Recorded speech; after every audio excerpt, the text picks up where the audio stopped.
এই দেখুন বন্ধুরা, আমি মুরুলি মাছের ঝাল তৈরি করব। তার জন্য এই মুরুলি মাছটা আমি ভেজে নিচ্ছি ভালো করে।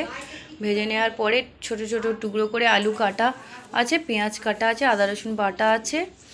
এগুলো দিয়ে আমি হচ্ছে মুরুলি মাছের ঝালটা করব। প্রথমে কড়াটা গরম করে নিয়ে আলুটা দিয়ে দিয়েছি। কড়াটা প্রচণ্ড গরম হয়ে গিয়েছে, তার জন্য একটু ধোঁয়া উড়ে গেল। আলুটা ভালো করে লাল লাল করে ভাজবো। তারপরে কড়া গরম হয়ে গেলে একটু তেল দিয়ে পেঁয়াজ দিয়ে দেবো।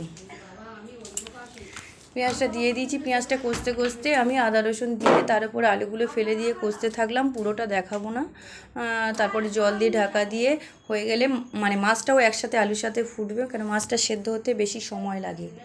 তো বন্ধুরা, পুরোটা দেখালাম না। এই আমার মাছের ঝালটা কমপ্লিট হয়ে গেছে।